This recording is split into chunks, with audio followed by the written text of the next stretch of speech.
Today, we are welcoming two special guests from our morning study group, the Open Table, the Reverend Steve Jones and Tom Barninger, who are also members of UUCL.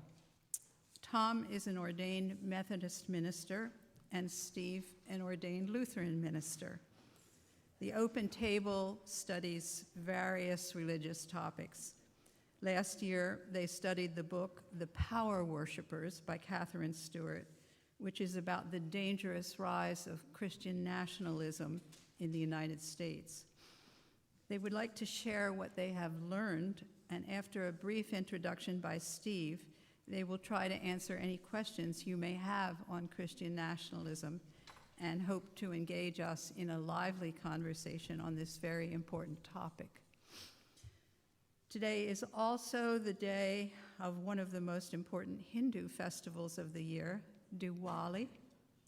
This festival of lights features candlelit lamps to guide the goddess Lakshmi home.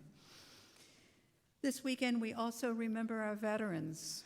Veterans Day was the 11th, yesterday, but tomorrow will be a federal holiday. We are also in the midst of Native American Heritage Month to honor and celebrate the culture, traditions, history, and contribution of Native peoples in our land. Here at UUCL, we come to nourish the spirit, connect in love, and act for justice.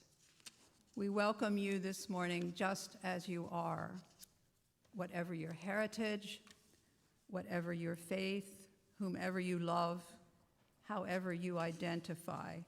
Today, you are part of this spiritual community.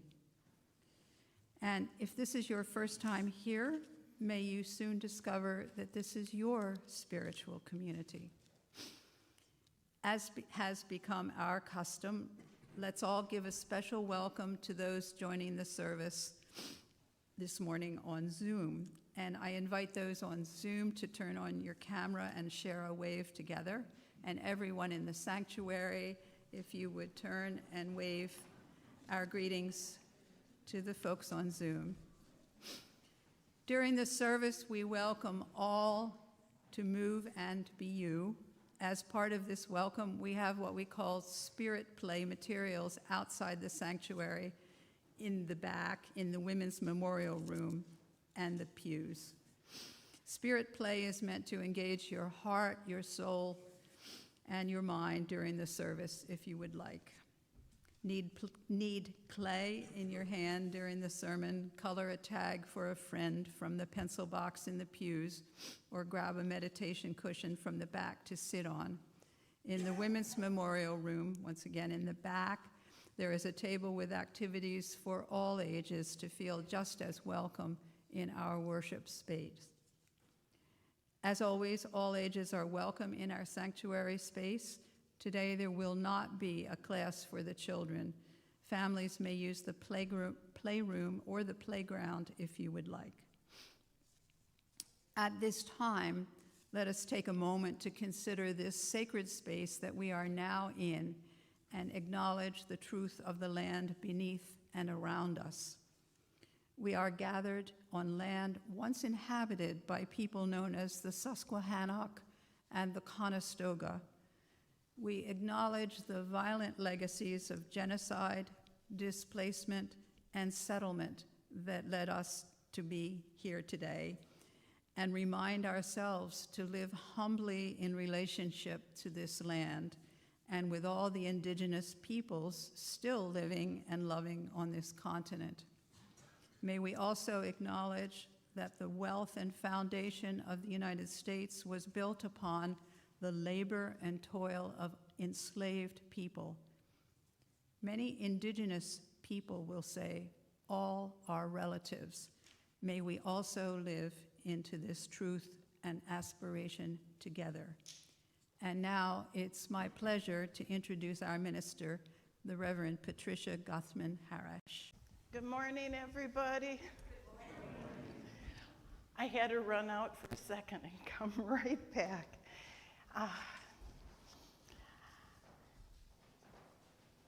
Today, I'm on a different page. I think many things are resting on our hearts and in our minds today. And I will lift up words from the Reverend Sarah Eileen Lawal in thinking about the lighting of our chalice and our hearts. Out of the flames of fear, we rise with courage of our deepest convictions to stand for justice, inclusion, and peace. Out of the flames of scrutiny, we rise to proclaim our faith with hope to heal a fractured and hurting world. Out of the flames of doubt, we embrace the mystery, wonder, and awe of all there is and all there is yet to be. Out of the flames of hate, we rise with the force of love, love that celebrates and recognizes our shared humanity. Out of the flames may we rise. And so let us sing. And Eli will lead us in singing one of our favorite songs. Come sing a song with me, number 346 in the gray hymnal.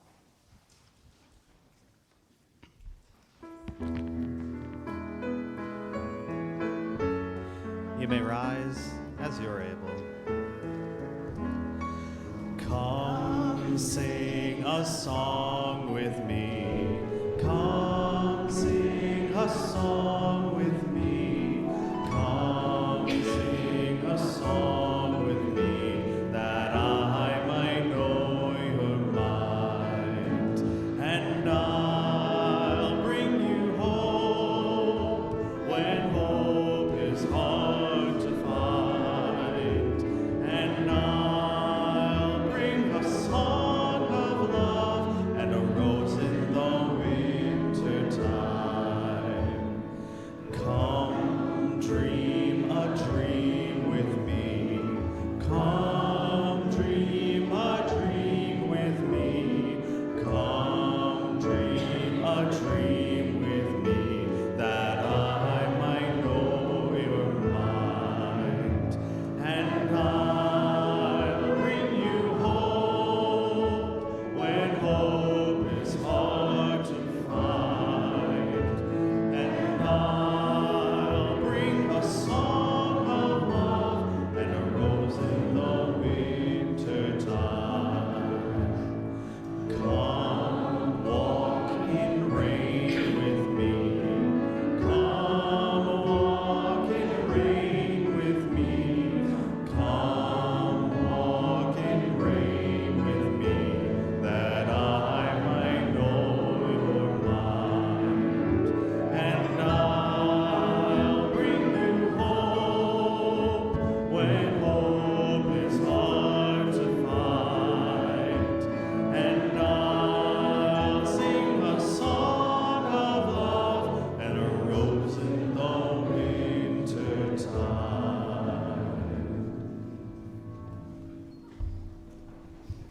It was kind of funny. I ran out to find the story for this morning, and guess where it was hiding along with a friend who's telling the story?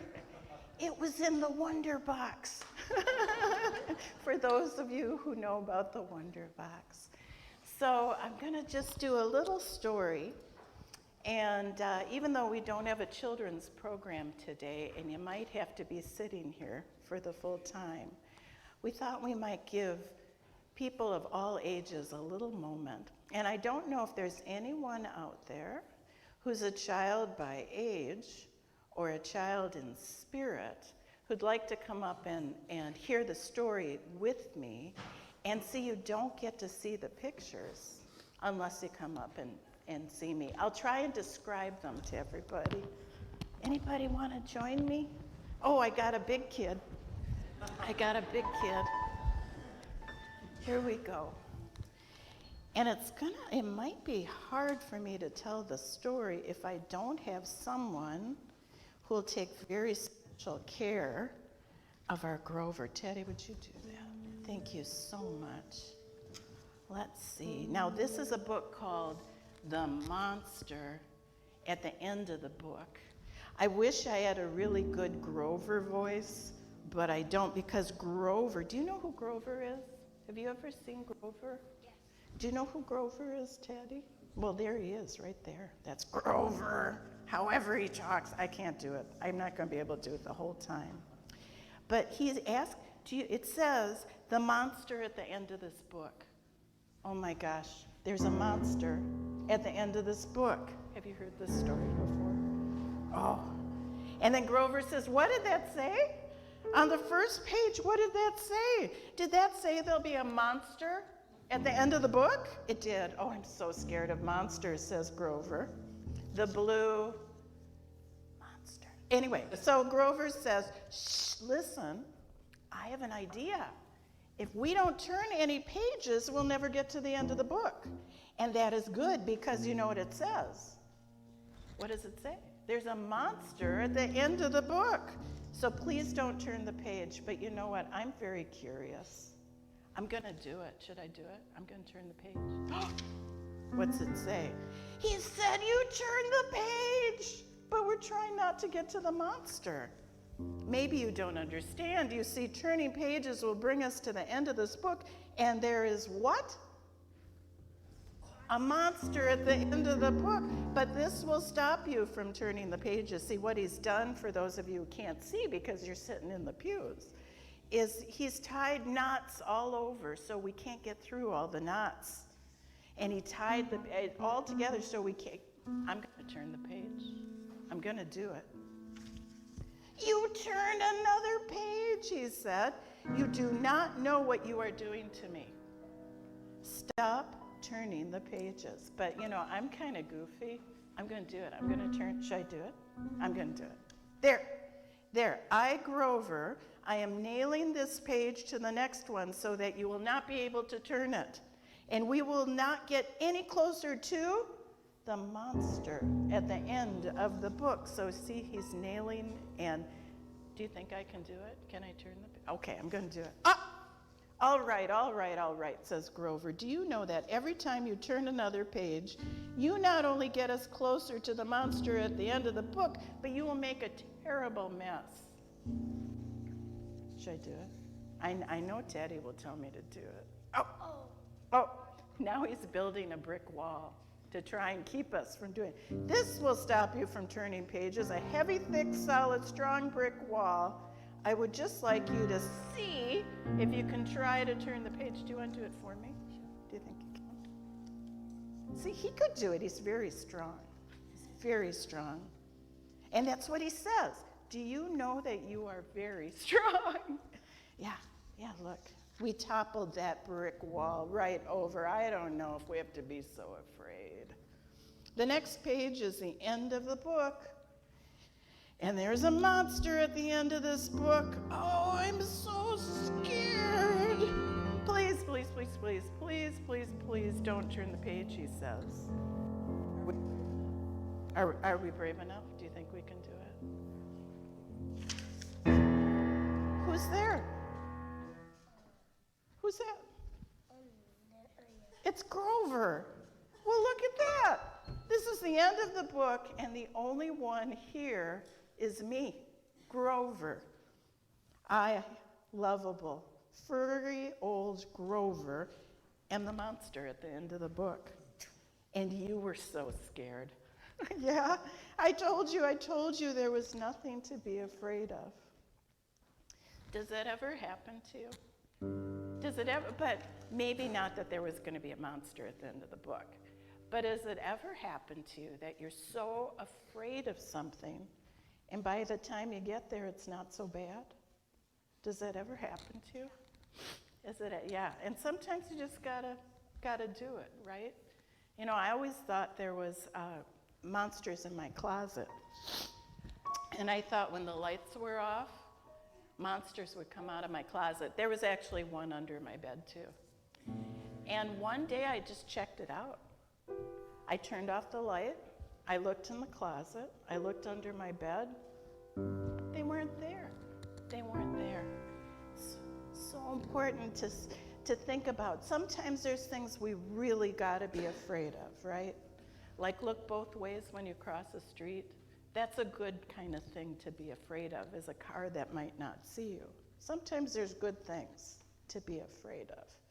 But sometimes it's just in our own imagination, right? And there can be helpers, right? Like right now, we were in it together, and we could be brave enough to get through the book, right? And think about who in your life you might want to grab if ever you're afraid, and then maybe you can do it together, right? Work on it together. Anyway, that was my story. Thank you so much, Teddy. And thank you for everybody for being brave. This was the monster at the end of the book. Thank you, guys. And Eli's going to sing a song. It's not a sing-along. He's going to teach it to us. For and next week, we'll do a sing-along with Eli. But as you return to your seats, Eli's going to introduce a new song to us. Okay? It goes something like this. We love you and bless you and send you on your way. We love you and bless you today and every day. Tune in next week and we'll sing it all together.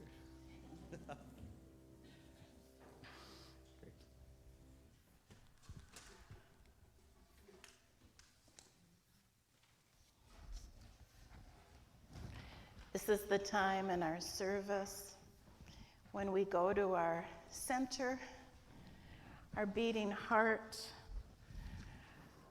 feel our breathing, feel a sense of calm. And so let us go to that quiet place. I'm going to share words. It's actually a prayer for peace. That Reverend Eric Cherry originally wrote for Ukraine. And I've adapted his prayer a little bit for this morning. The history is complex. The fear and anger overwhelming, and the future is unclear. But may glimpses of a hopeful vision not be bombed into oblivion by anyone. In prayer, we call to mind the peacemakers, neighbors of differing faiths. May they find room for each other in their hearts, in their dreams, and in their lives. We call to mind those who hold firmly to a vision of peace and justice anywhere in the world, but especially today in the lands known as Israel, Palestine, the Holy Land. Spirit of life and love, be present with and lift up our hearts and the hearts of all who are suffering terribly, all who are in grief and fear. May there be care for the injured and the hungry, a retreat from violence and a procession towards the peace table, a turning away from the anti-Semitic and Islamophobic threats on our own land. May we all be reminded, come to understand the ways in which we might be responsible, ways in which we might be able to help. May we be led by compassion. May we know compassion. And may we remain steadfast in our efforts towards a peaceful world. May it be so. My heart is with everyone today. And also what we'll do each Sunday morning is I'll first share out loud some joys, sorrows. We've already kind of dealt with some complex truths. I'll share a few, and Kim will lay a stone in the sand as I say those. And then I will invite you, I'm hearing one of the things we're going to do soon. And I will invite you in silence to lay a stone in a bit for things that rest in your heart. I was informed, I wasn't here last week. Last week we had a pulpit exchange among some of our central Pennsylvania UU ministers. I preached in Gettysburg, and you had a guest here. And apparently you didn't wish happy birthday to the November babies. And we got to do it. We just got to do it. Is there anyone here? Oh, I see Debbie in the back, and I see others. Let's see, we got a bunch. Rich, way in the back, the camera person, is way back there. I know it's his birthday at the end of the month. What we like to do is say happy birthday. And any folks on Zoom, we like to say happy birthday to our November babies. And we celebrate you all. A few stones for our birthday babies. Yes. And also, so this is a mixed time, right? Joys and sorrows, complex truths. One of the last, I think it was earlier in October, I did a sermon on perfection. And I began by telling about my nephew in his 30s who has a genetic disorder. He never walked or talked. We had a lot of health scares in his life, and he died last week. And so, but you guys, I didn't get to share because I was away. He made a big difference in all the lives he touched and in all who watched my brother's family and the love that they gave to him. And so a stone for all those who knew Alex Guthman, or in my family we called him Big Alex because I got a little Alex. Okay. And another thing to mention, as we have, of course, we want to lay stones in thinking about continuing conflicts in the Holy Land and also in Ukraine. A stone of joy, though. Many were pretty amazed with what happened on Election Day for a lot of different reasons. But I want to just give voice to, throughout the United States, how many people voted for women to have control over their bodies. Kind of seems like a basic thing, but many people voted for women to choose their own reproductive health needs, yes? So a stone for those who share with me in that joy. And so this is the time. This is the time that if you'd like to come and in silence plant stones for those things weighing on your hearts, let us think of it like planting a seed in sand and imagine that love and compassion will spread from these stones that we hold together, right? And are holding intention in our hearts and minds.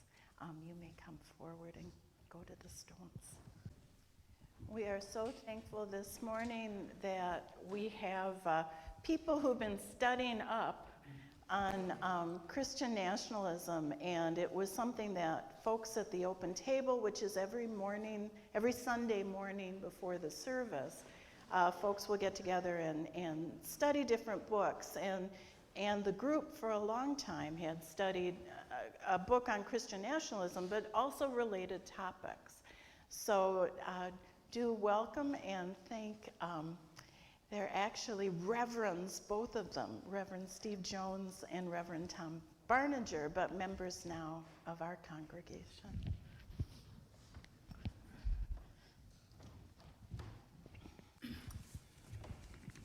Good morning.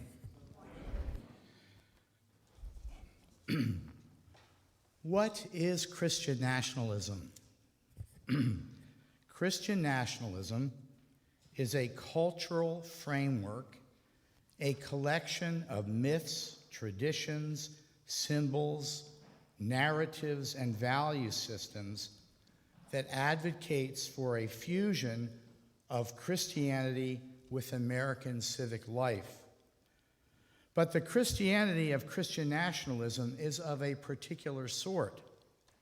It is not characterized by the gospel mandates of love, care, and justice found in the teachings of Jesus, but rather a social and political goal of restoring the United States to a fictional origin as a Christian nation and a very real origin of white masculine supremacy, patriarchy, heteronormativity, along with the belief in a divine sanction for authoritarian control and militarism.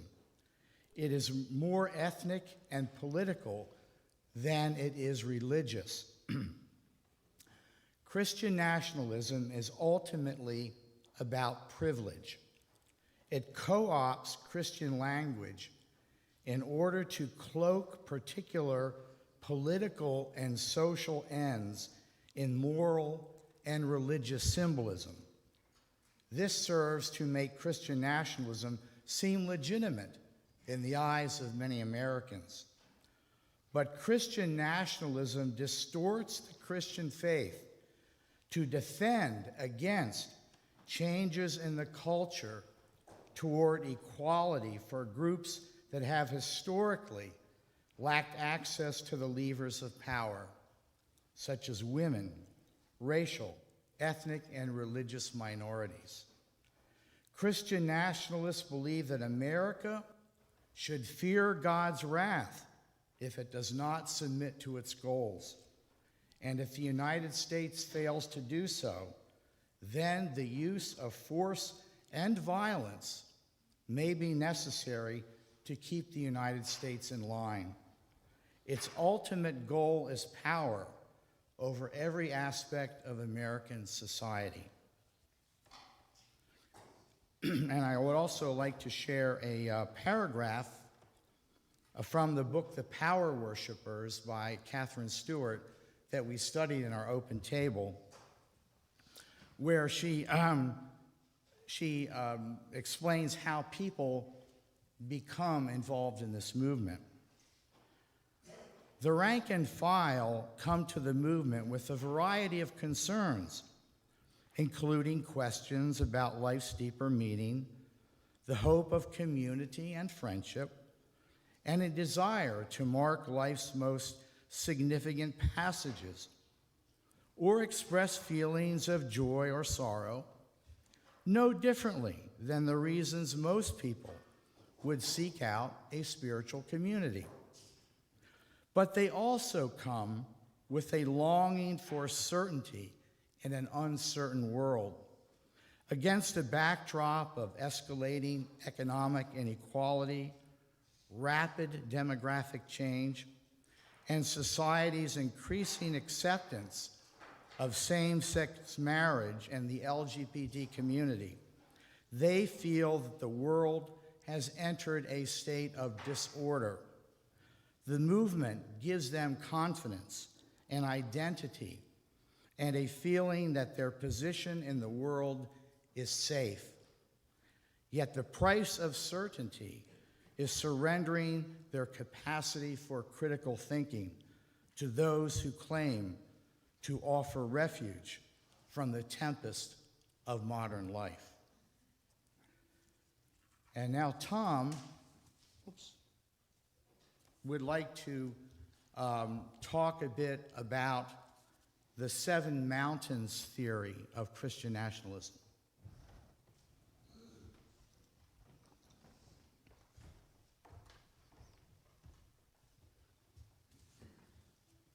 Thank you, Steve. For those of you who are not aware, the seven mountain theory, sometimes referred to as the theory of domination, is the bedrock of Christian nationalism. And it promotes seizing control, even by violent means, of the 7 areas of our culture that control everything that we do. Those 7 areas are the family, education, religion, the media, entertainment, business, and government. And if you think about it, those are all the areas that control everything that we do. And the Christian nationalists base their domination theory on the book of Revelation and the theological concept of the second coming. And the theory is that Christians should dominate and control everything, waiting for the second coming of Jesus. Now, each of these areas that they want to exploit and have domination in, logically, there are certain issues in our current political world that highlight what they wish. Under the family, anti-abortion, anti-LGBTQ issues, same-sex marriage issues, and all those within the family structure. Under education, it comes out as support of charter schools. Why? Because for a long time, religious schools have wanted to discriminate against certain races and in favor of white population that's wealthy. So it becomes a way of educating our wealthy children in a Christian sense to prepare them to dominate society and culture. The problem comes down in that they want to use taxpayer dollars to educate their private schools, which violates the separation of church and state. So they're firmly against separation of church and state. In the religious area, it comes down to you must worship as I worship, and no other religion will be accepted. The media, we must control what the media says and does so that only one message gets across. That's the message that we want. Entertainment, we have to eliminate entertainment that is sexual in nature or that leads to proliferation of sexual behaviors inconsistent with our religious attitude. In business, laissez-faire capitalism and government hands-off of business regulation because business knows best what's needed. And in the government, there becomes a litmus test for politicians that each must pass, and it must be under the Christian nationalist standards. If you do not see the dangers in this attitude, you're sleepwalking. You need to wake up. These movements go back to as early as the 1950s, picking up speed in the 1970s. They are well organized. They are well funded. And we have been asleep at the wheel. We have a lot to catch up on in order to mitigate the Christian nationalist movement. I hope you all sign up for that. Thank you. And we're going to open up for questions for anybody who wants to ask any. Yeah, just wanted to add that. Yeah. I wanted to just add to what Tom said before we open up to questions, but to give you an idea of how dangerous this is, how many of you have heard of Project 2025? Okay. If you haven't, I would Google it. There are Christian nationalists aligning themselves with right-wing politicians and right-wing think tanks who are planning a practical application of this seven mountains theory, where they would allow the President of the United States to have complete control of every aspect of the federal government. The Justice Department would no longer be independent. It would be under the President, who then could use the Justice Department to persecute enemies. The Federal Communications Commission would no longer be independent, so the President could outlaw any media outlets that do not support their views. And also, they would make it illegal to be a lesbian, gay, transgender human being. And some of the more extreme measures that they're talking about is imprisoning people who are transgender. So I just want to give you an idea of how serious this is and what a threat this is to our democracy and to our faith as Unitarian Universalists. And we'll open it up now to questions that any people may have. Oh, we got one. So real quick, I have two microphones here. I will split one side to one side. Just really quickly, when you have your question, to speak slowly, clearly, and into the microphone, not like this. Great. Thank you, friends. So as far as Christian, whatever it is, I'd be out. I'm Hispanic and I'm a woman. What would they do with me? What would they do with her?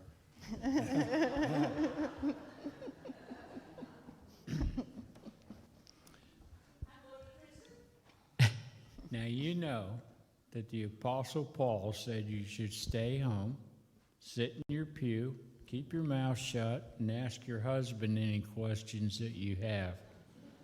So you become subservient to the hierarchy of the patriarchs.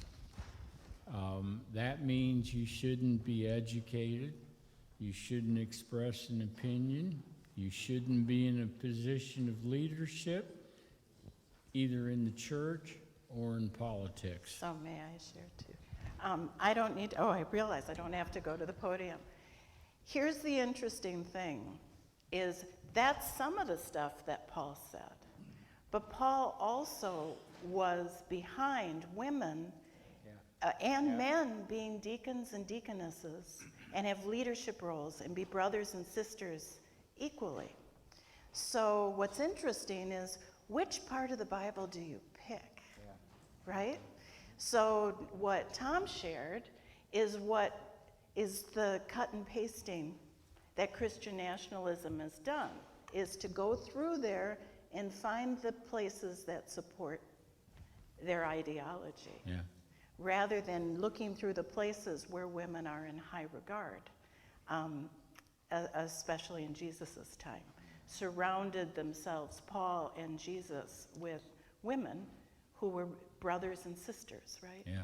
So just perspective, and also what did mainly in the Jewish scriptures, what did they say about immigrants? You should treat it, and it said over and over and over again, you should treat strangers, aliens, however you want to interpret it, right? Translate it.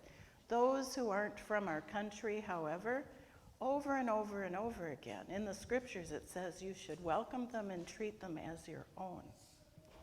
But I don't think Christian nationalists have read that part, or they don't lift it up. So that's another part of what comes with this ideology. By the way, Paul did not write that. That was written by somebody at a later time. Can you talk to us about the activities of these kind of white Christian nationalists in and around the Lancaster area.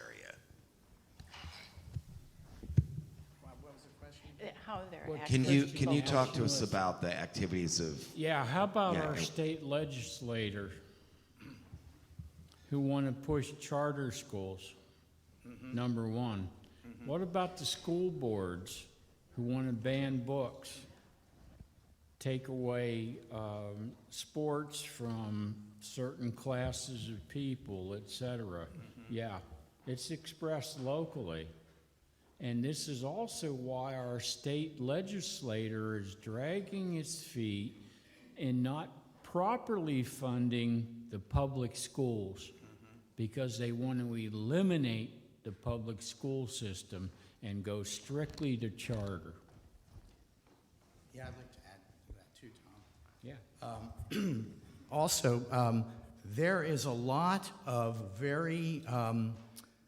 a lot of money coming from right-wing billionaires that are sponsoring the movement for charter schools in our state of Pennsylvania. Do you recall Betsy DeVos, who was Donald Trump's Secretary of Education? Well, the DeVos family they're Christian nationalists. They believe that dinosaurs and humans were on the earth at the same time, and that the world was just created about 5,000 or 6,000 years ago. And and flat. Oh. You suggested and flat. And they are pouring money into the coffers of Republican politicians and other groups that are trying to push these charter schools and encouraging them to defund public education.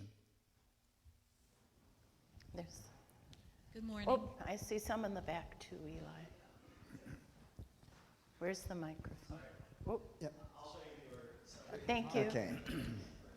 Yeah, can you speak to the Convention of States movement and how that fits in with Christian nationalism, where they want to radically rewrite our Constitution?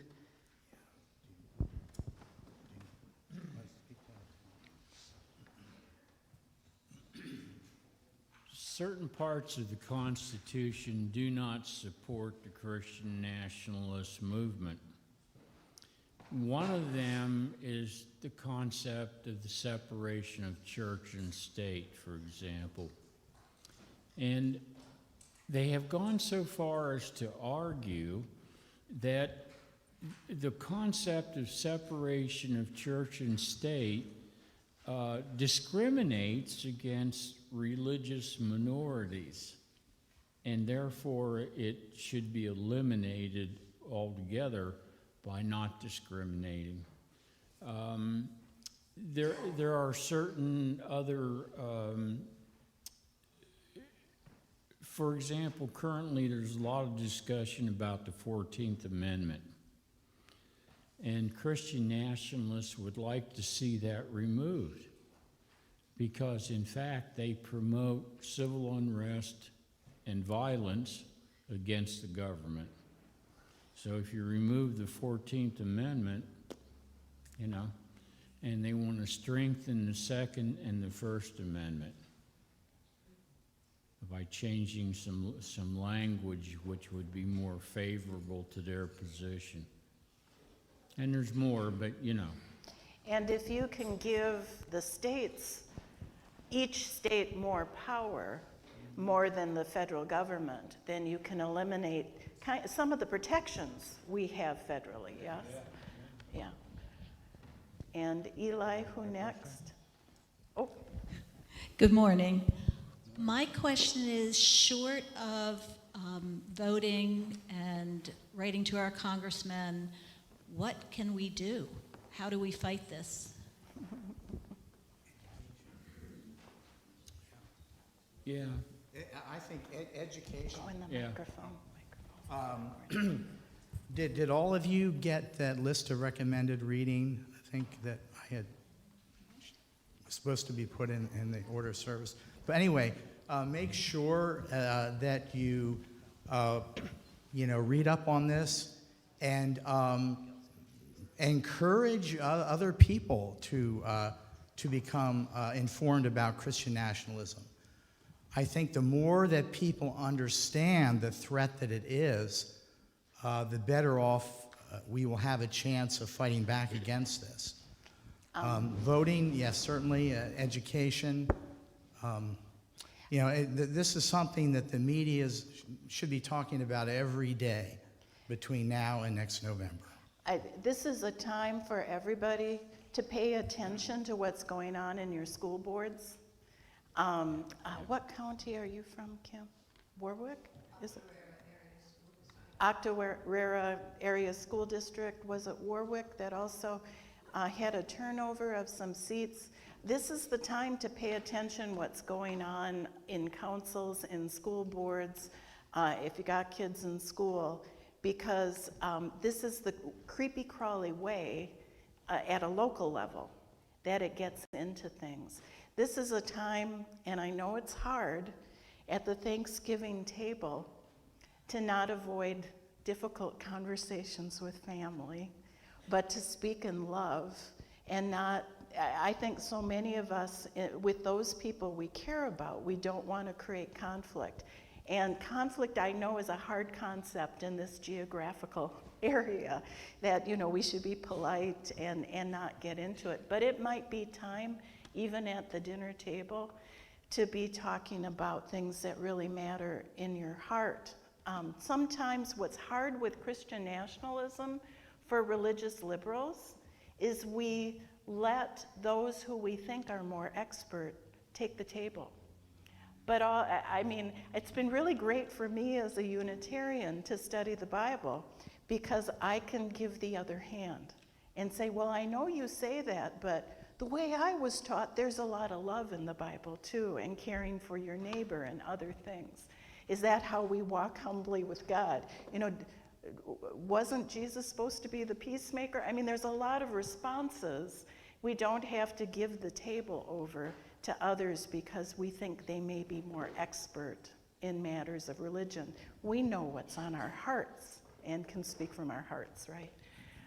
Remember that Christian nationalism, far right-wing politics are very adept at controlling the media, giving them announcements and projecting their positions. So what can we do? We can get more active. We can talk to the media and tell them what we think. Oh, that reminds me, 2 more things to know about, and then we got our next speaker.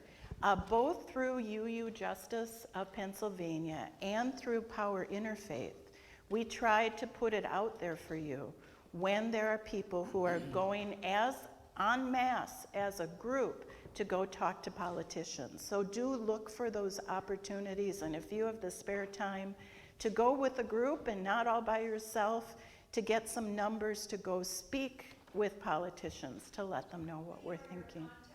There's some context for UU's Justice Pennsylvania. Oh, Miguel, did you have a word? Hello. So this is going to be speaking from my own experience from a completely different church background. And I realize that I can't say this without some controversy, but I feel like it should be said. So it's good that you pointed out the connections in Christian nationalism with the 7 points, right? That Christian nationalism essentially is just using Christianity to shoehorn white nationalism, but that's what it comes down to. But white nationalism isn't actually something restricted specifically to just white people. And coming from background of like a Pentecostal church background, I was basically I wasn't technically the Reverend's son, but the Reverend, which was my great aunt, lived just a block away. So it's like, I was in that church background. We were raised in a very fundamentalist type of fashion, and as part of that, prophecy, revelations, the apocrypha, like that stuff was very important. And as part of that, I still remember that they would several times emphasize that as part of the prophecy for the end times, it was critical that the state of Israel be created. And then he would tell me something about 80 years something like that, like 1948, 80 years from now, was like, you know, like the time, like after 80 years, then we should be like really waiting kind of thing, right?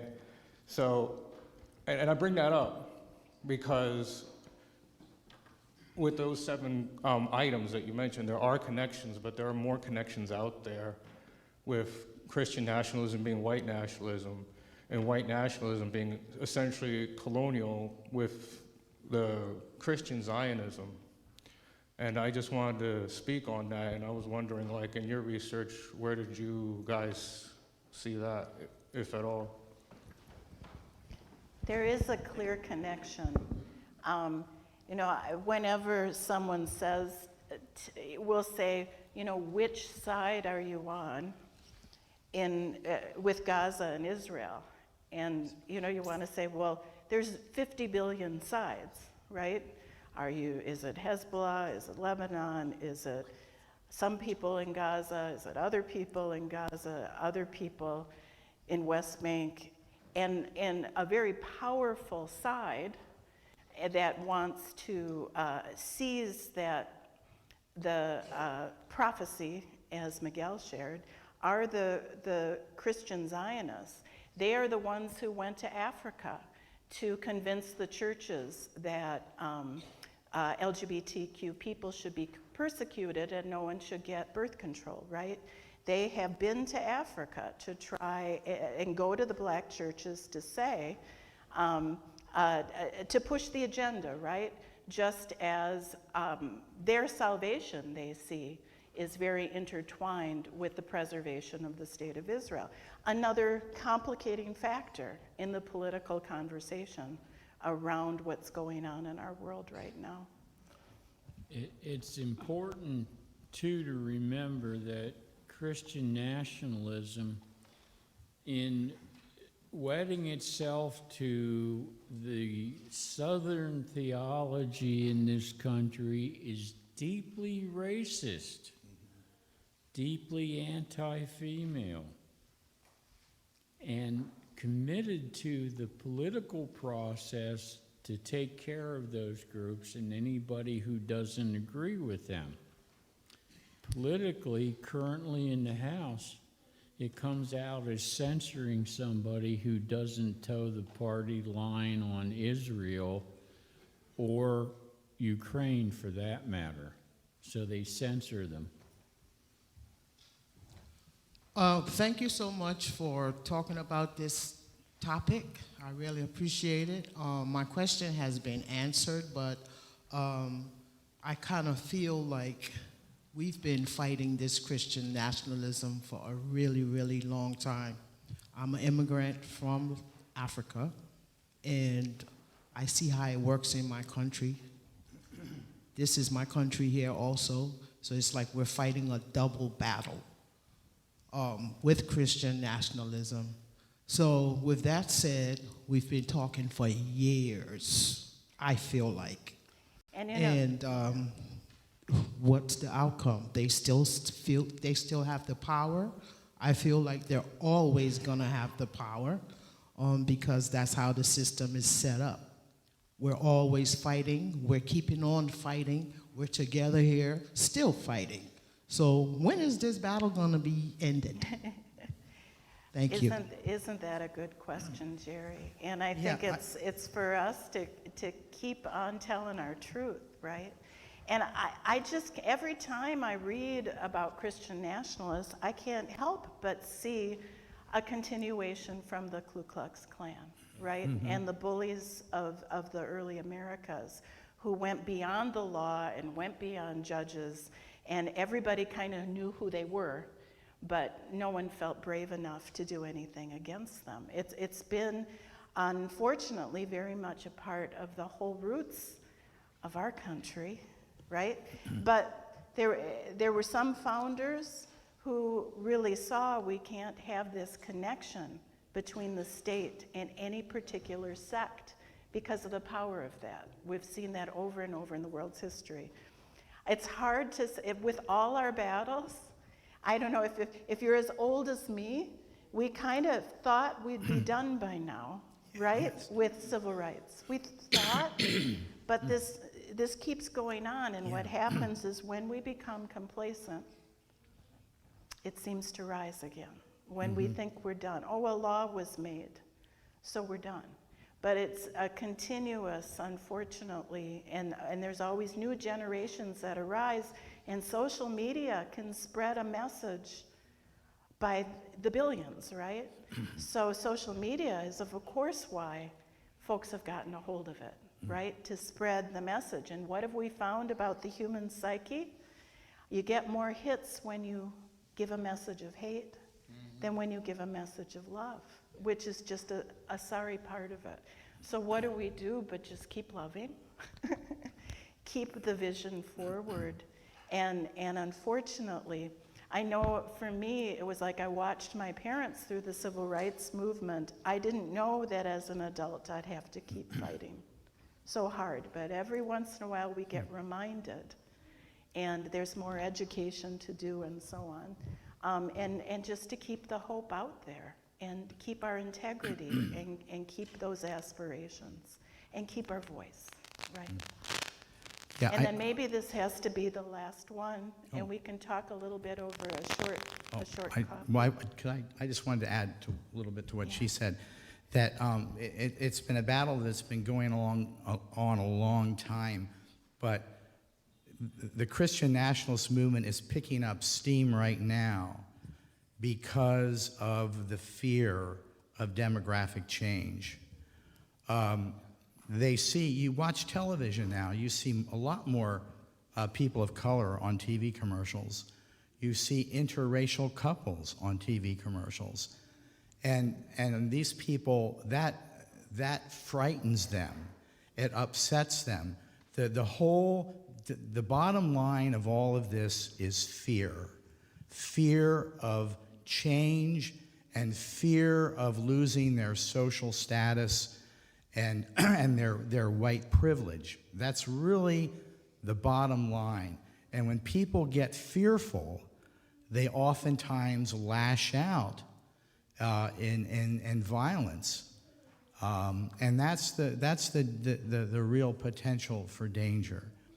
If you understand that it's all based on fear, and as Reverend Pat said in the children's time, that there's nothing to fear about demographic change. I mean, so what if we have more people of color than we did in the past living in the United States? But these people are terrified of this, and they want to do anything they can to preserve their social status and their privilege. One more. I know that I have tended to think of the most fundamental Christian positions as being in the Protestant tradition, but I think there's a very radical Catholic position also. The Pope has just recently removed a bishop in Texas, and I wonder to what extent you think these Christian nationalist ideas have permeated into the Supreme Court. I think people might have a few suspicions. I believe Amy Coney Barrett comes from quite an unusual and narrow understanding of Catholicism, which definitely overlaps with the ideas you've been talking about. The attempt to pack the Supreme Court with conservative justices was a deliberate design to politically enshrine attitudes of the Christian nationalist movement, to become anti-fair voting, to become anti-LGBTQ issues and question that. To kill affirmative action. Yeah, and this is what I said about the 7 mountains.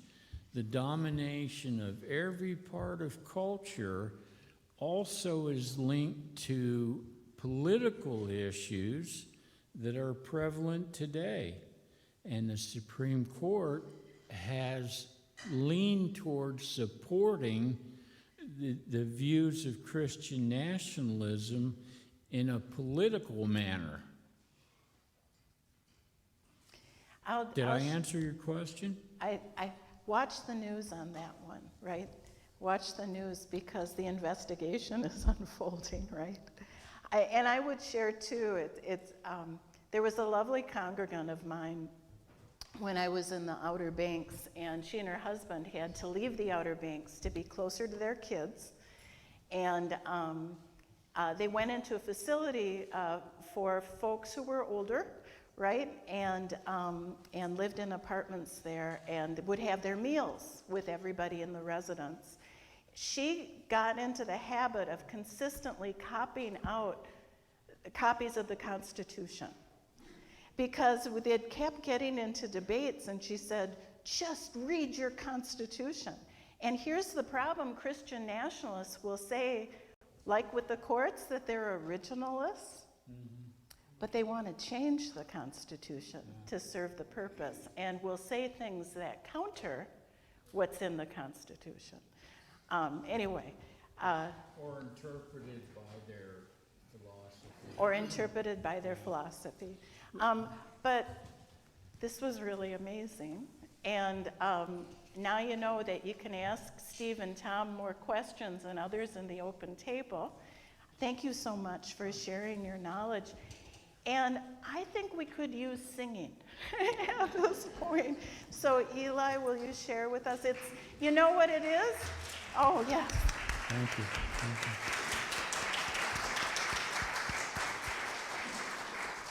you. The song is in your order of, I was just going to say, we're open to any other venues. If you want to explore this any further, we'll be glad to do it at another time. Bring them to your civic organization and educate. Action steps. So appropriately, I think, let us sing together, and the words are in your order of service. Let there be peace on earth, yes? And you may rise in spirit or as you can. The words are adapted. It came from a UU source.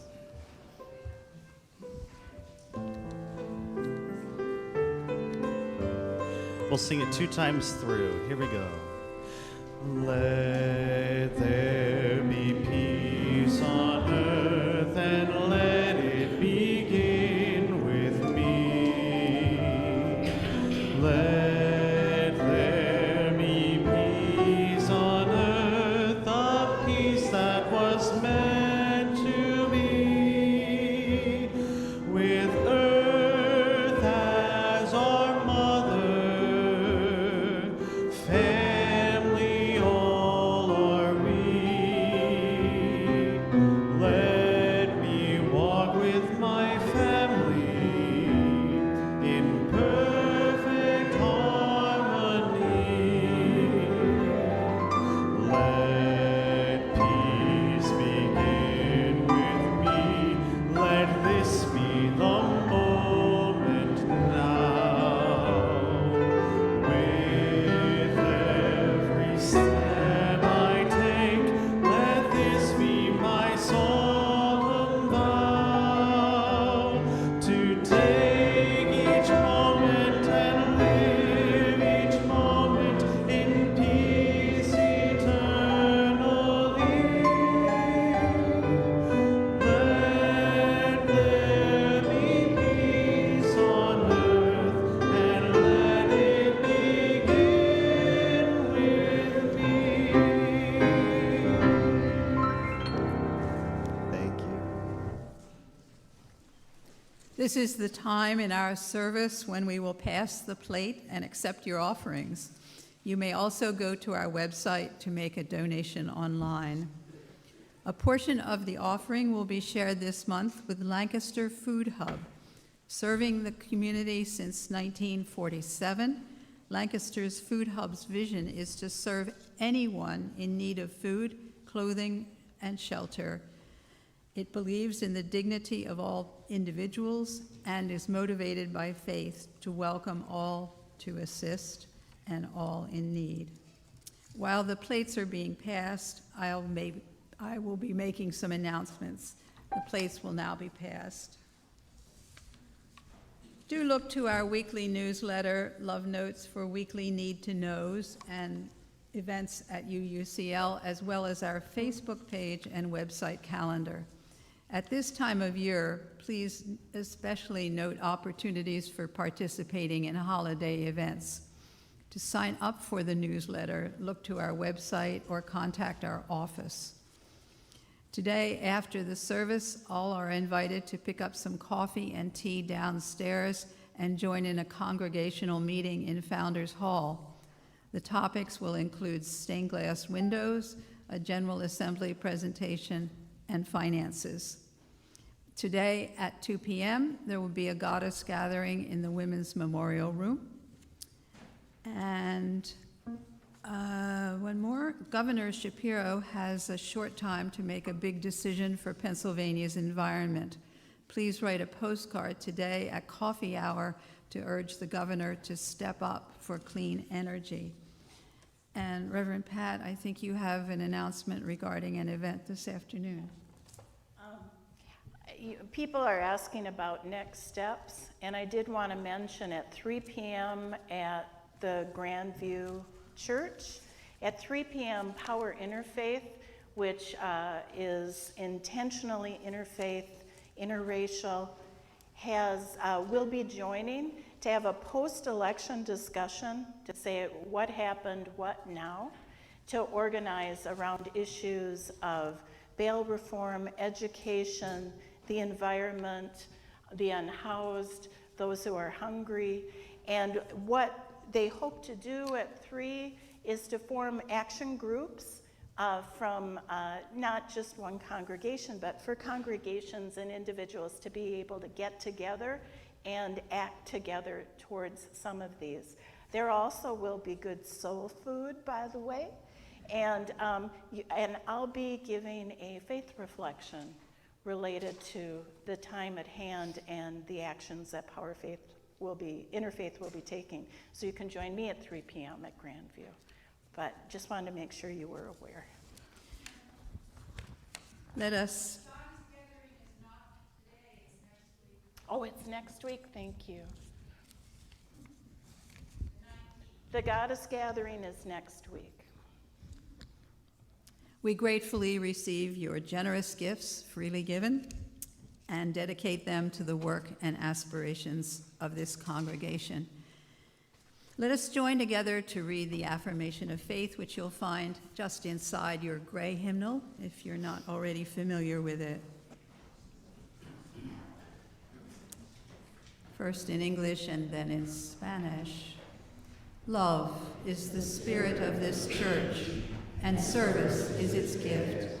This is our great covenant, to dwell together in peace, to seek the truth in love, and to help one another.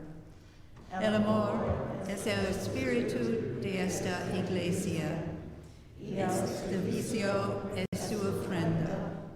Este es nuestro gran pacto. El convivir unidos en paz, el buscar la verdad en amor, y ayudarnos unos a los otros.